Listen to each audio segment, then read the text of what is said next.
What's up, guys? Welcome to another episode of Attack with me, Peter Santamaria. And listen, one of the questions I get asked the most, or the question that I had and I asked myself, is how the heck am I going to make money making artwork? How am I going to sustain myself as an artist? How am I going to sustain myself as a designer?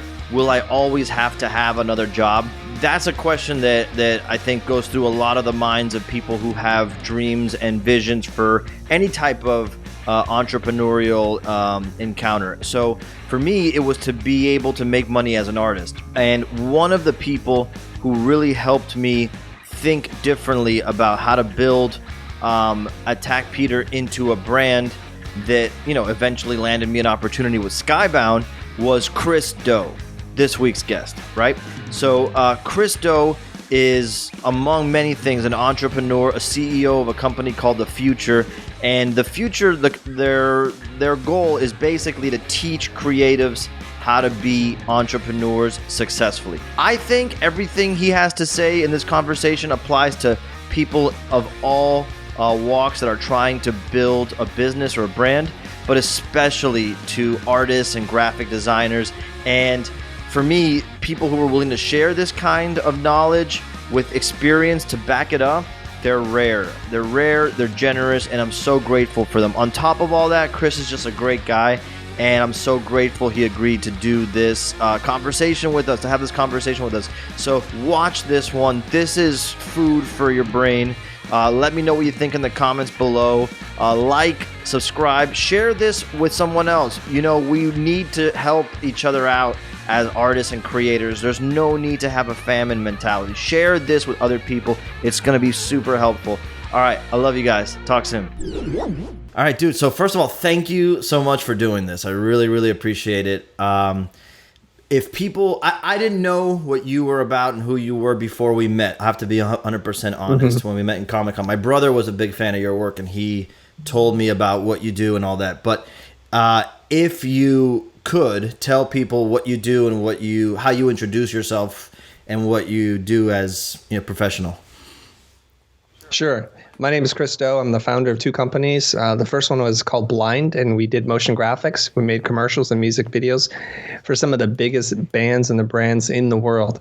But the thing that's really kind of lit my soul on fire is the second company I've created, which is called The Future, which was founded in 2016, I believe, where we make content on YouTube mostly to share and pass on the knowledge that we've learned in running a creative business for over 2 decades. And the mission of The Future is to teach 1 billion people how to make money doing what it is that they love. And that's what I'm fired up about these days.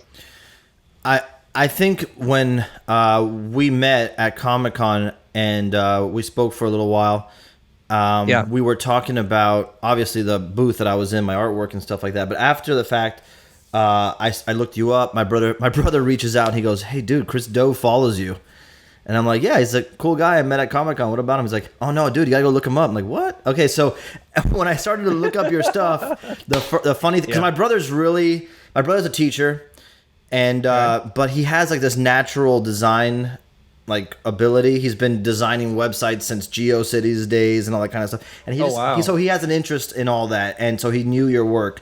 And he told me, "Dude, go look him up." And when I started to look up all your stuff, I realized, first of all, how much more valuable I thought your compliments were. Not to sound like that's an elitist statement or anything, but coming from what you see all day, I really felt honored that you were into my work. But more importantly, when I started to look up what you do, I realized that outside of all the design advice and all the design work you've done, it seems like your mission is to build community and teach people how to build community.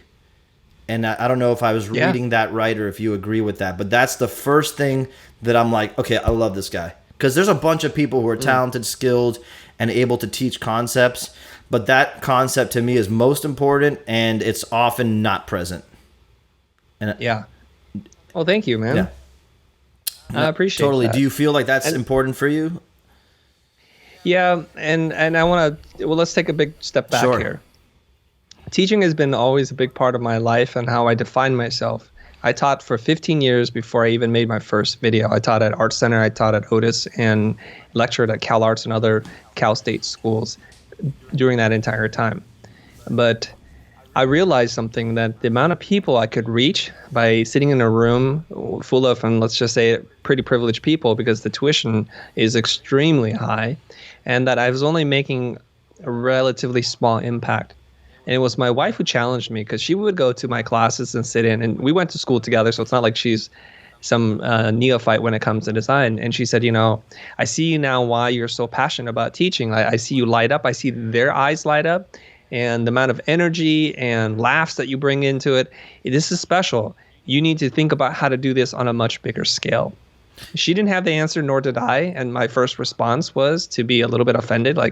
So you couldn't just leave it alone, this was good. Because she said it was good, but there's always that but, right?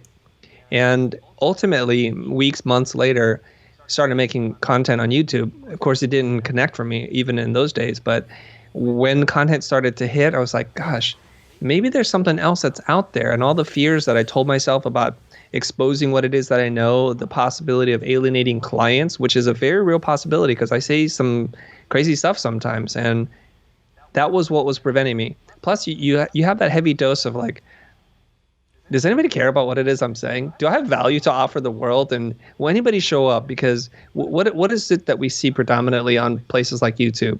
We see joke videos, we see magic things, we see people with incredible physical gifts and comedy, but we don't see a lot of teaching. And the teaching stuff is pretty light on YouTube.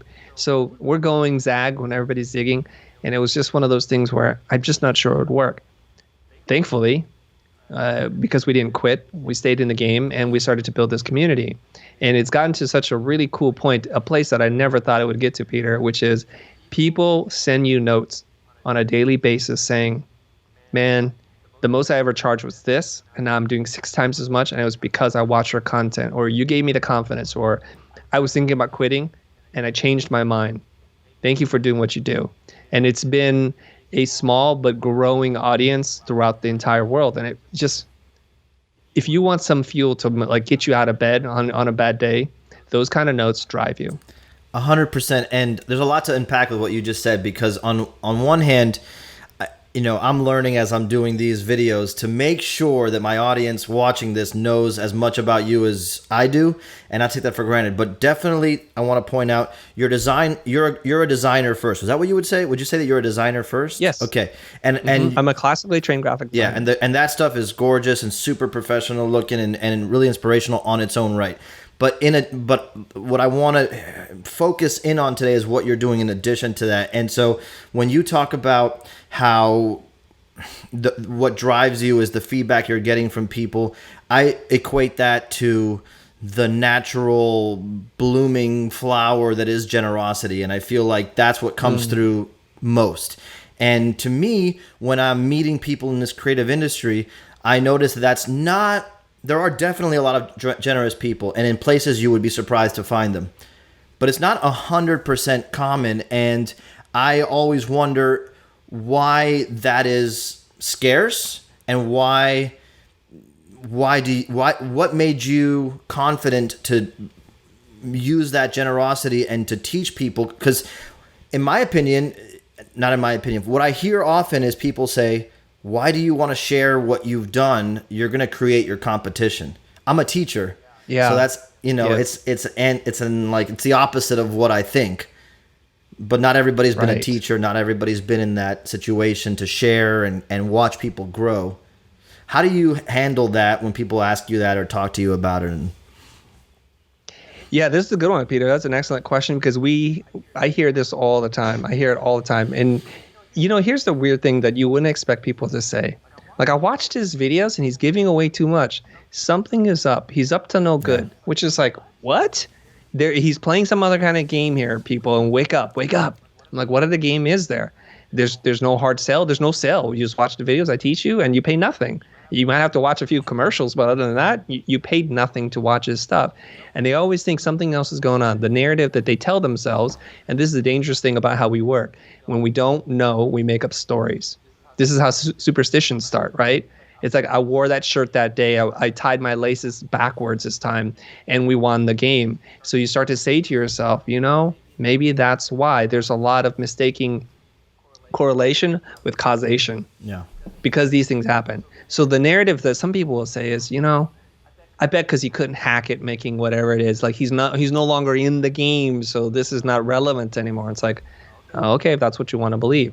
The other narrative that people tell themselves is, I'm not really that special. If I teach people how to do what it is that I do, I'm going to create an army of clones, and the clones are going to come out and they're going to take food from me, and I'm not going to be able to eat anymore. And that is also not true. Not true in the least. If you think about it, all the people that you know by name, you can call them influencers, you can call them celebrities, authors, celebrated people, they got where they got because they shared. They shared in a generous way, because the idea that spreads the most wins. Now, if some people are following me on Instagram, they're noticing like, oh my God, everybody's like doing these carousels and everybody's trying to become a teacher all of a sudden. And you know what? I tell everybody all my tools, my resources, I link everything, and yet the work isn't the same. It's because what you have to realize is your unique lens, your experience, your values, your beliefs, the way that you put image and text together is unique to you. And if you can celebrate that, no amount of clones are going to replace you. But it's that fear that you're just nothing more than the things that you make. So that's interesting, because to me, when I would teach classrooms of kids, I've told people this a million times, but I taught for 13 years until this past February when I retired to do this full time. And the best example of my students really being interested in what I was teaching is them being able to turn around and teach it to another student. When my students, I love right? And when my students did that, I knew, I've really taught them something. Not only that, I can now focus, knowing that they're out there, teaching this, which is, by the way, not something that I invented.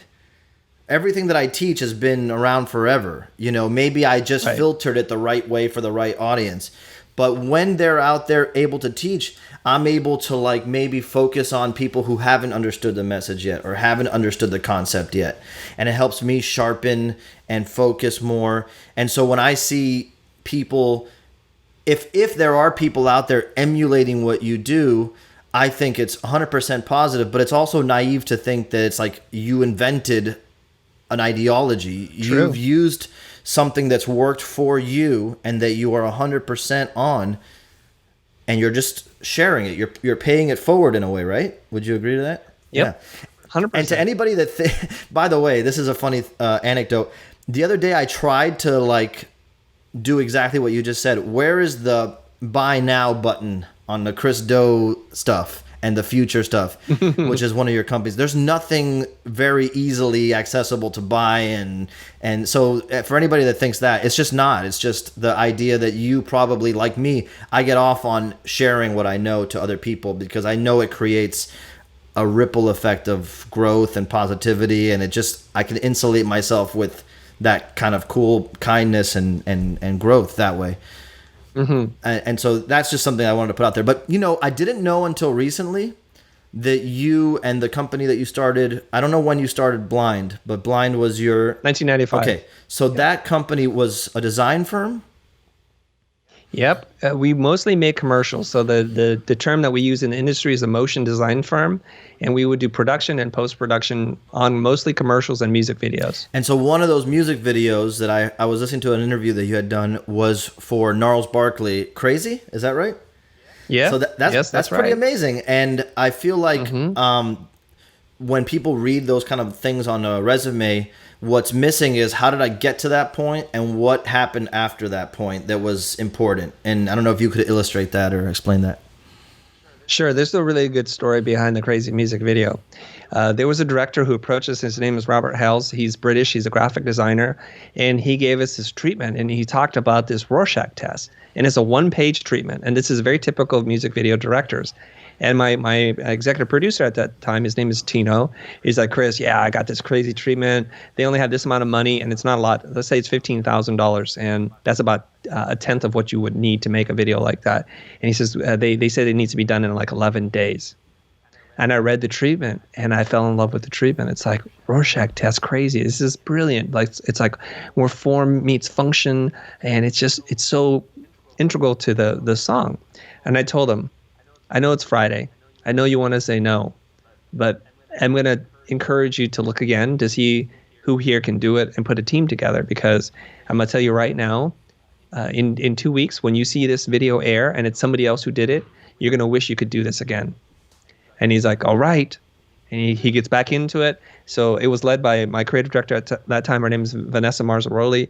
And they did this wonderful thing. The weird part of the story is that Rorschach tests, by the nature of how they are not widely documented, because they're used to get a raw emotional first-time reaction. So the real Rorschach tests that are out there, you can't really find. We know what they are. They're ink blot tests, but there's not a lot of references that we could draw upon. And then at that time, this idea of ink spilling was relatively new still. There weren't a lot of examples there too. So we had to kind of make up our best educated guess as to what a Rorschach test would look like, how to animate it so it's not a static image, and how to do it in 9 or 10 days with only a few $1,000s to do it. And it was horrific work. It was just us just grinding, but the work was so good for our creative souls. We did it, and it became the first ever digital song that hit #1 on the charts, and it was amazing on iTunes. And just seeing like what's happened to their careers afterwards was so cool. And then what happens is all the because it hits kind of part of the cultural zeitgeist. Yeah, all the agencies and the creative directors calling us like, we want ink blot. So for a year we were doing a lot of ink blot things. And this happens, you do a style one time and then it becomes a style, and it's great because I'm happy to collect all that money. No problem there. And then you see the parody videos. Right? It took a lot of time to figure out and how to invent what it is that we did. But as soon as one person does something, everybody's like, that's possible. Let's do it. So you had kids doing it. There were like Korean talk shows that were doing it. It was hilarious. It was funny. I loved it all. Incredible. And so after that video, how did you land something like that? Because I feel like whenever someone who's a creative looking to break through, the question I used to have, and I think that other people have, is like, how did you get that gig? How did you get that gig? How did you get that gig? To me, I understand how something like that can happen. It's like a grind to the point where you're ready skill-wise, and your social circle and your contacts and everything lines up a certain way. But can you like illustrate that a little bit so people understand? Because I think that sometimes they think it's a Cinderella story, and it couldn't be farther from the truth. Yeah, there's a lot of preparation to be ready for that moment. An opportunity does knock, but you have to be home and you have to have a door to knock on. And so I imagine at this point in time, Robert is looking for somebody who has the aesthetic sensibility, who he could trust to take a one-page treatment and turn it into a 3-minute video. And I think that is all the work that we did prior to that, years of preparation, of design, and being very tasteful with how we put things together, and establishing a level of credibility and notoriety within the industry for him to seek us out. And that one project led to many other collaborations with Robert. And so I think we did like 4 or 5 other music videos with him, and they were a blast to do. It's interesting because everything, you and I had a conversation over the phone for full transparency. We met at Comic-Con in San Diego, which was another situation where I was serendipitous to be in that position, but that's another story. You walked up to the booth, you liked some stuff. I think you bought something and I sent you with it, or I don't remember what the transaction was. Essentially, later on, when I figured out what you do and I wanted to talk to you, because at that point in my life, I'm like, holy crap, things are going well. How do I sustain? Who do I turn to? And it's hard to find mentoring and people who are willing, who are able, qualified, and then willing to share, right? Going back to what we said earlier. Yeah. But when we spoke, you mentioned certain things that in my mind were like, duh, but it needed to be, no. And I say that as it needed to be said by someone who I can respect, and so that I can like confirm that those risks of time, money, whatever it is, are worth being taken. And then there are other things that you mentioned that were less common sense. And as an artist, and I imagine some people who are watching this are either designers or artists or both,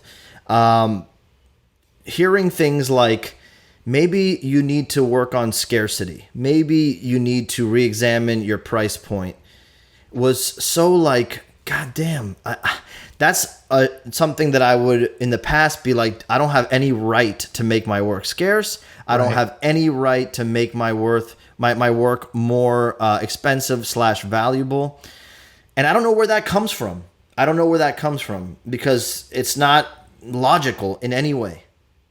But when you talk about that, and you talk about that very often, and I was hoping you could give us a little taste of where that comes from, it kind of unlocked how I was looking at myself, and it allowed me to be in a position to make smarter moves going forward. And if you could speak to that a little bit, I'd appreciate it.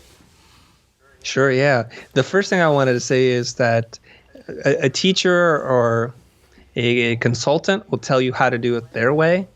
A good coach will help you find your way.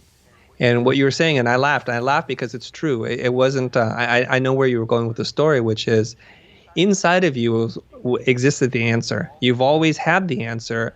Now, the voices inside your head, sometimes the negative self-talk, it's more powerful than the positive self-talk or the true voice that's inside of you. So when somebody like me comes along and you have an open mind and an open spirit, we can talk and I can ask you a few questions. And then you come to the realization like, dude, yes, that's what I was thinking. This makes so much sense. And another human being is just giving voice to the true voice. There's a movie by M. Night Shyamalan called Split, and it's showing a character has multiple personality disorder, and they use this metaphor a lot. It's like, let Timmy come into the light. So for Peter, like the true voice of Peter, the one that's confident, that's positive and optimistic about his future, who values his work, just needed a moment to step into the light.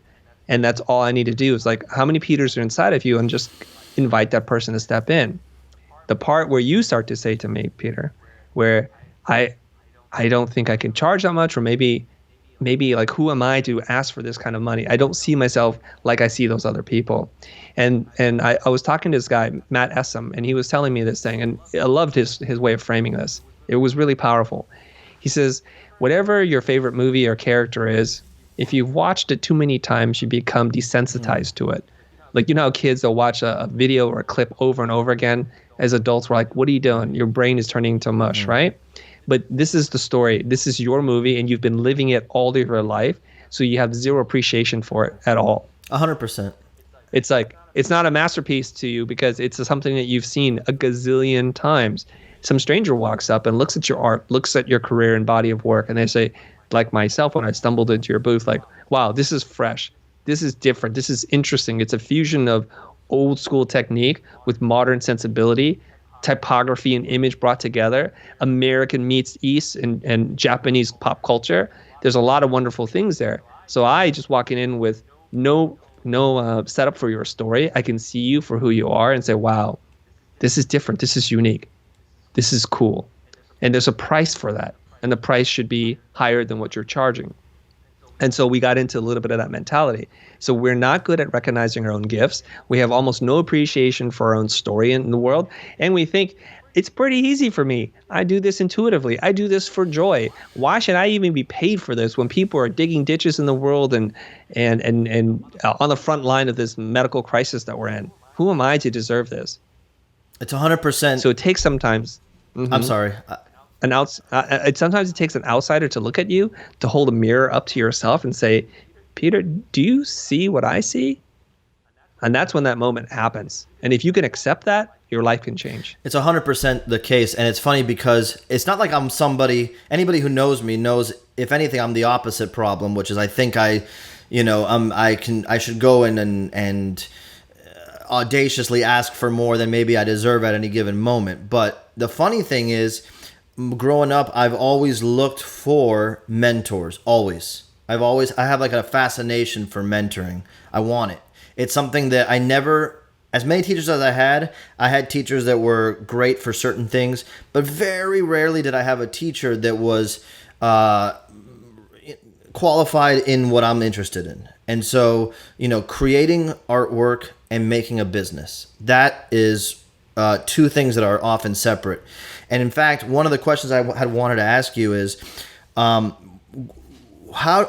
do you feel like it's common to find people who are skilled in this world of artwork and design, and either hesitant or find business to be taboo.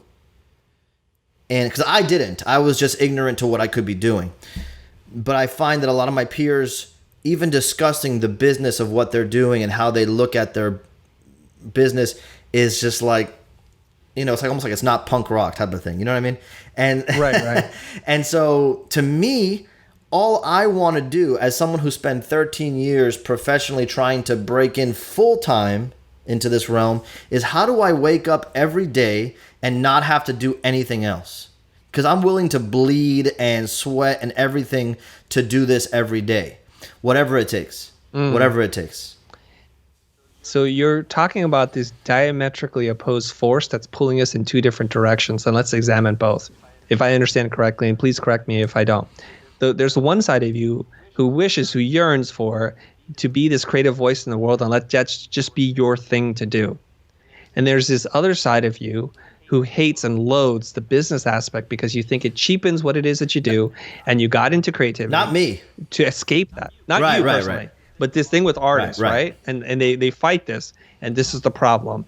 That I want to be an artist, I should be celebrated, but I want to do it in a way that it's just people will just dump a truck of money in front of me, and I don't have to do any of the negotiations. I don't have to do lead generation. I don't have to build my social influence. I don't have to network.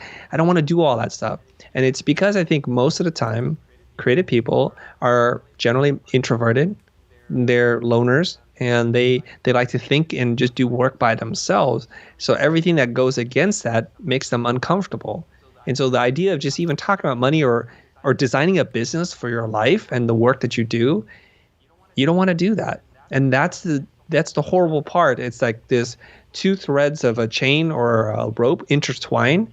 And if you can separate those two parts and say, like, I can be an artist and I need to be a smart creative entrepreneur, and if I can get those two to work, then instead of pulling me down, I'm going to be lifted up. And that's the kind of thing that we try to talk about a lot on our channel, which is the mindset that you have to develop to be super successful. That's 100% it. And sometimes I try to figure out why, for me, that seems like an obvious place to be mentally, and why for others it's not. And growing up, I was in bands always. Like in high school, since sophomore year of high school, all I wanted to do was be in a big rock band. And in order to do that, you needed a few other guys, people with you, and they had to all work together, and everybody had a role to play, and everybody was valuable. And then, some people had strengths here and there, and it was important to recognize the group dynamic. So doing artwork is kind of an isolated experience for a lot of people, for myself included. And it's one of the things that I miss the most about music, is that you can rely on a team and thrive off your team's success, right? And knowing that sometimes amazing insight comes from unlikely places or unlikely moments. And the idea of jamming and riffing and music translates the same way to business and so to me it makes sense. My issue was I didn't find anybody who wanted to talk or discuss or work on that. So when I found people like that, I clinged. Now that people have seen that I've made a transition into working with Skybound, for example, it's like being in a super kick-ass, finely tuned band in a lot of ways. It's amazing. It's amazing, and I really believe that the situation I'm in could be the future for a lot of artists and creatives. It's amazing because it's like what a band would experience before Spotify and LimeWire and Napster, when they had a real functioning record label handling stuff for them. And so I'm very grateful for that. Now, when I talk to folks like, other artists, it's almost like they recognize that they have to do this on their own. They have to do this on their own. Right. And if they can't do it on their own, they shouldn't be doing it in the first place. And I'm bummed out to hear that, to be honest with you. Mm-hmm. How do you encounter that, and how do you rectify that in people, and how do you explain the benefits of the opposite? Well, you're in a very rare place for sure, right? That you have this team or organization that supports you and helps you and maybe even helps to manage and negotiate things for you. I don't know the exact parts of your detail. I wish this were available for everybody. Yeah. Because in an ideal world, artists would make art and designers would design and illustrators would illustrate. And they wouldn't have to deal with this business aspect. But here's the thing. If you think about it, there are agents for athletes, for actors, singers, songwriters, for writers. And the reason why they're agents for them is because they command a lot of money in the world.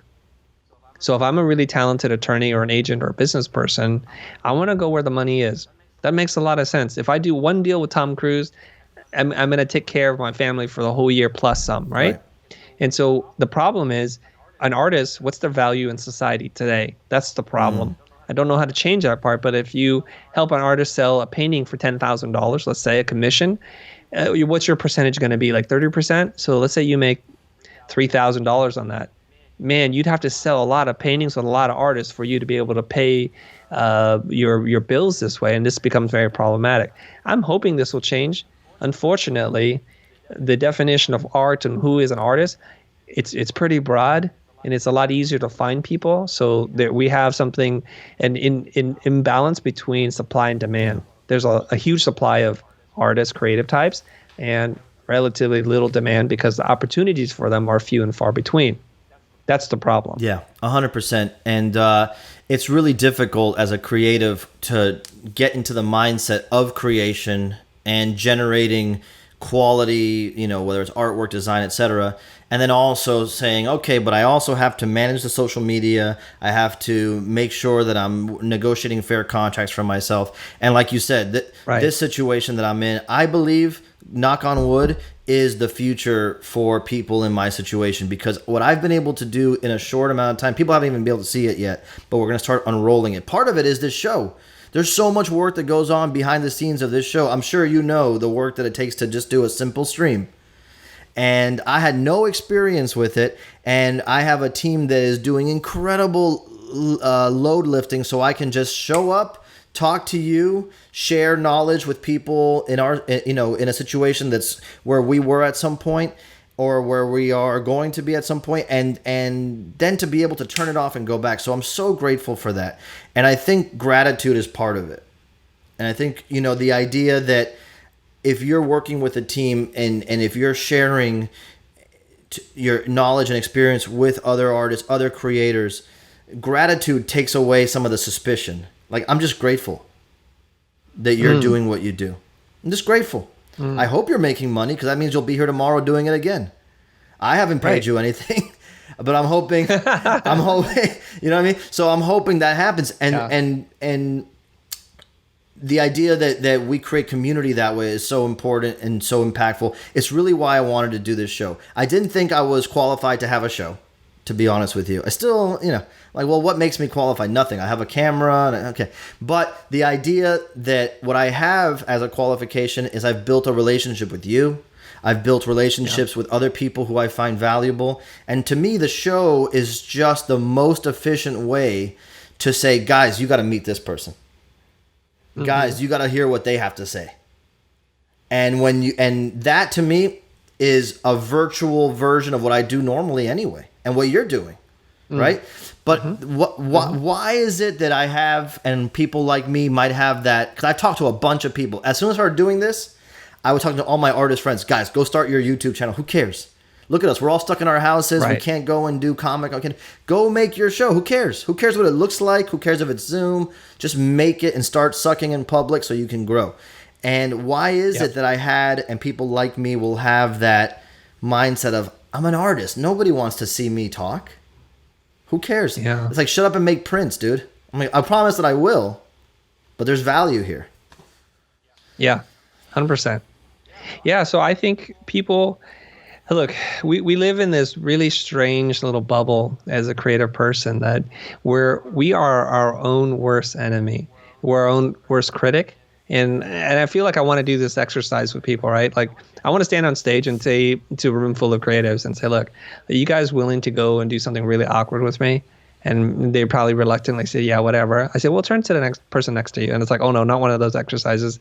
And I want you to just look at this person that's sitting in front of you for a little bit, just take them who they are, and do your best to genuinely compliment them.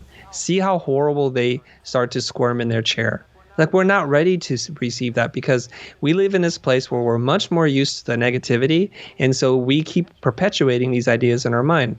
If I make a podcast, who's going to listen? Well, who cares? If you make art, you make art for you.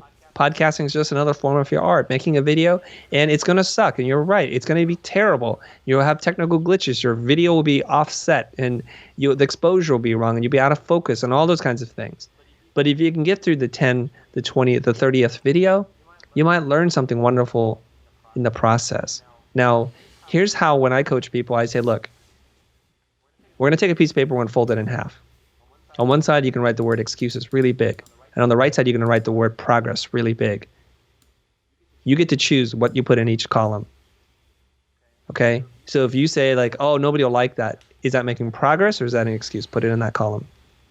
I don't have the tools. Is that progress or is that making an excuse? Put it. And after a while, you realize, man, we're really good at just making excuses.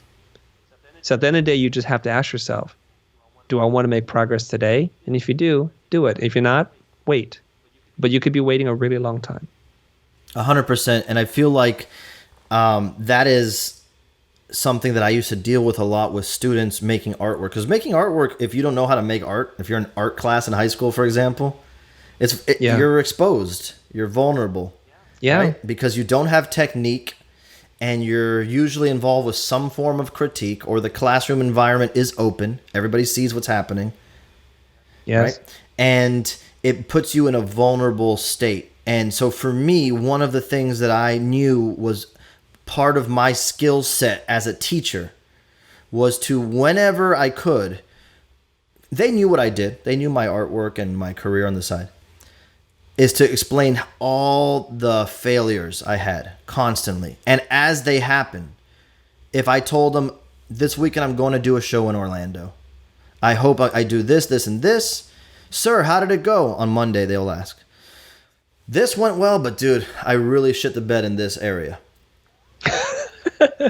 And that is, I could tell on their faces that it was, yes, they wanted to make fun of me a little bit and they wanted to laugh at it, but I could tell that was valuable because they go, oh, so with success, there's failure, and it's okay to laugh at the failure, log it, share it, and move on.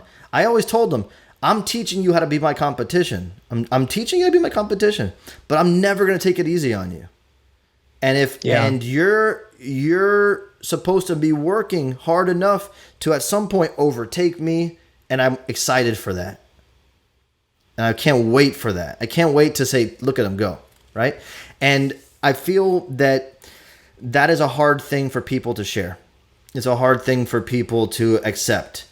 And I wonder if you, in your career, have had a moment where you're like, I failed, I screwed up, I cost people money or anything like that you've ever been public about or not. And how did you, because I think people like learn a lot from hearing these things from successful folks. How did you kind of like judo that into going forward? Yeah, I think the one thing, and I wrote some notes because I wanted to share it with a friend, that what are the common traits of successful people? One of them is they failed more than you've tried. So when you ask me, is there an instance? My God, like which one do we want to talk about? The difference between successful people and I would say less successful people is they code the experience very differently in their brain. So let's look at it. So when you have a major setback, when a client doesn't buy your product or hire you for the gig, if the clients, for whatever reason, blow up on you and they're just not happy, what's the story that you tell yourself? And what happens is, like, I think there's this thing like this void that we like to just jump into, and it's full of negativity, and we're very comfortable with that. And it's because where a lot of us live, it's this darkness, right?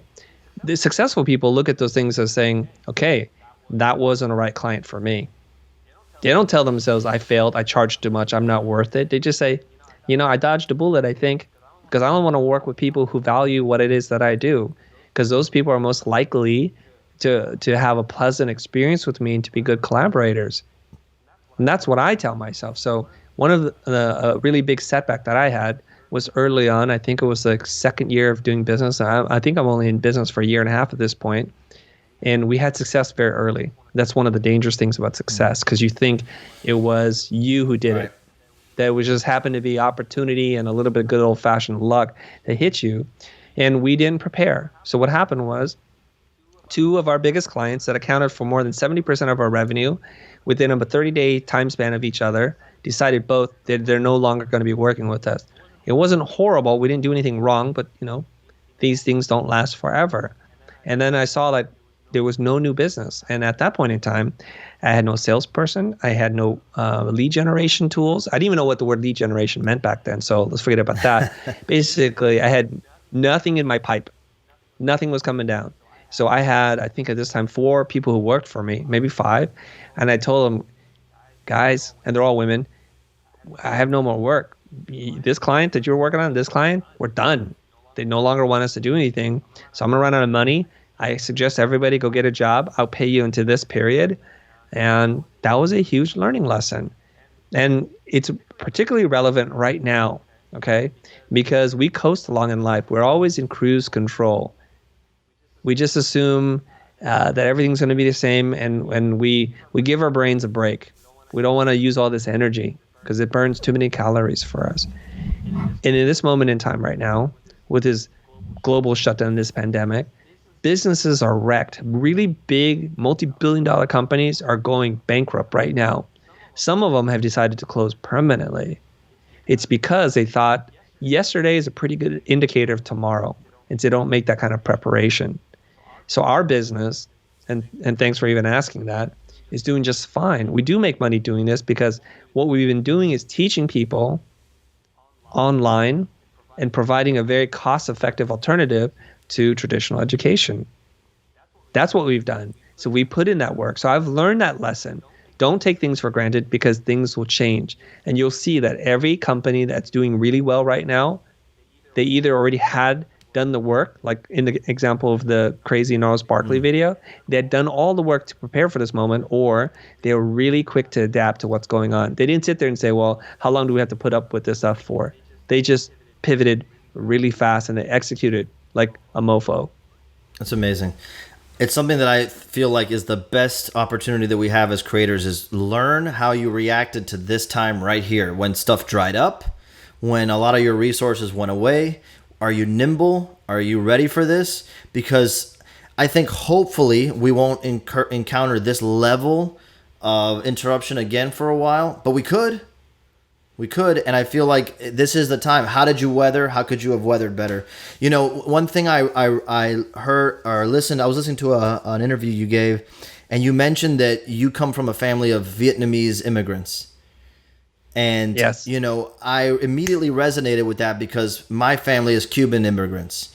And my grandfather was pretty well off. Well, he was a blue-collar employee working as a journalist in Cuba, but from a really rough family. He kind of built himself up. Not rough family, but low self-esteem family. Built himself up, created a pretty good life for my mom and my aunt and my grandmother. And when the Castro regime came to power, they had to uproot and come here and start from scratch. I now, as an entrepreneur and as a bit, working in the business, I can't even imagine what that would feel like. And we're in a more connected society than he was in, obviously. Right. And I wonder if you feel the same way, in that when I grew up with those stories and seeing him struggle and work and being able to like really understand what that meant, I realized that when they would talk about hard work, grinding, sacrifice, building yourself up, proving yourself, never walking into a situation expecting anything, expect that nobody cares, and make them realize why they should care about you. And I feel like sometimes my close connection to my grandfather, who was that immigrant who came, put something intangible in me that made me realize that you gotta go and grind. And if other people are talking shit and saying you shouldn't be doing this and you shouldn't be doing that, I've had artists tell me, you really shouldn't be asking for an opportunity. Like, you shouldn't approach a company and say, hey, I want to work with you. Are you interested? You shouldn't do that. That's taboo, rude, whatever. I don't have that mindset. I'm never going to be that guy. I'd rather apologize later, and I hope people know that I come from a good place. But those values came from that family and that struggle. And I wonder if you took that from your family and if that makes you who you are in part. Yeah, I think, okay, so just to let you know, I'm still considered, I mean, not considered, I am a first generation immigrant refugee.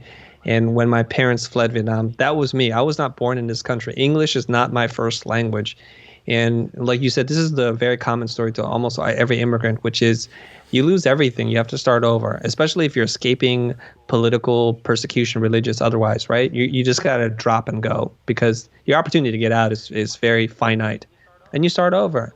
And so we grew up poor. I saw my parents work day and night, and they put the emphasis of education on me like you could not believe. This is not uncommon. And they're like, education is the way out. And we will make every sacrifice so that our children, I have 2 brothers, so our children can have a shot at the American dream. They did not come here for the American dream. They came here to escape communism. Very different, right? So the American dream that people talk about is just like, you know what, there's no life for us here. Anywhere is better than here. So we came here. So these are the kinds of things, like I grew up seeing my dad get up before like light came on to go to work. And then when the sun went down, he came back. And I saw that that's what he did. And he sacrificed and he instilled those values in me. I think there's a little bit of the DNA, but mostly it's just like we repeat patterns of behavior. So you saw and heard about the story about your grandfather making these sacrifices. So that created an imprint on your mom, and then that created an imprint on you. Now here's the really weird thing.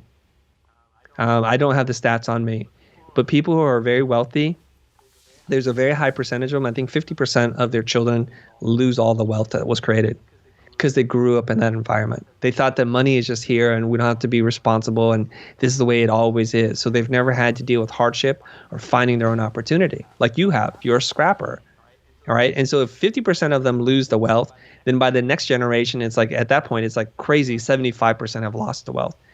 This is good news and bad news for all of us because if you didn't grow up in a rich family, there's a good chance there's some rich person somewhere that's going to lose all their parents' money.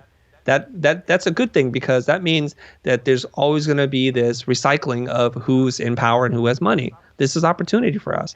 And you grow up a little soft. And I wonder this because my kids are growing up soft. They're just on Amazon, like picking out things that they want to buy and it just gets shipped here. It's like, it's magic. It's magic. Like I had to like hustle my butt off to save just enough money to buy like a toy car or something that I wanted that was not on my birthday or during Christmas. And that's the mentality that's created there. So you saying, I'm going to reach out and communicate to people. This is what I want. There's nothing wrong with that. It's all these other like, the sipping champagne with a pinky raise people. It's like, no, we don't do that. That's not proper form, Peter. It's like you wait for them to come to us. And you know what happens? And we've seen this. You know people like this and your audience listening or watching this knows this too. You ever notice that there's a person who's less talented than you, who's not as hardworking as you, but always seems to catch the lucky breaks?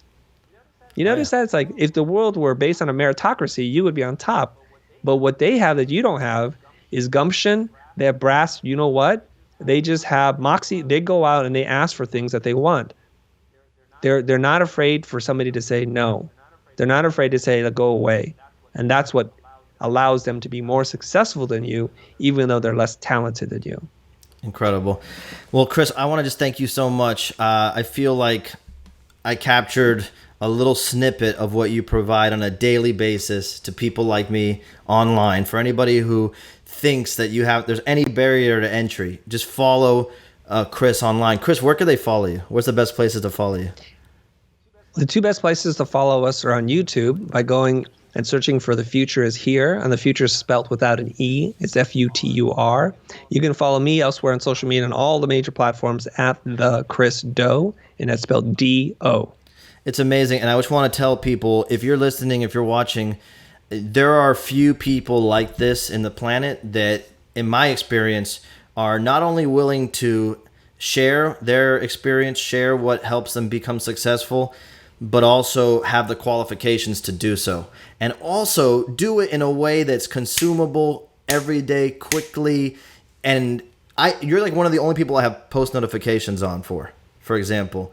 Yeah, oh, wow. because like to me it's like I love caffeine. I'm a caffeine addict, but I get the same jolt from a post that you put up, and I'm like, ooh, this is so, I can apply this today. Today I'm applying this, and I love it. So thank you, man. Thank you so much. Thank you for stopping at my booth last year. Thank you for taking my call last year. Thank you for the advice, and thank you for coming on today. You're the man. Thank you, Chris. Appreciate it. Thanks, Peter. I'm just so lucky that I get to do what I do and talk to people like Chris. You know, that's what this is all about. I hope you enjoyed it. I hope you got something out of it. If you did, let me know in the comments below or send me messages online anywhere. Instagram, Twitter, Facebook, @AttackPeter. Let me know what you thought. Did you like it? Did you want to hear more stuff like this? Remember to hit like and subscribe to this channel if you're just passing through. We put out tons of great content like this every week, Thursdays.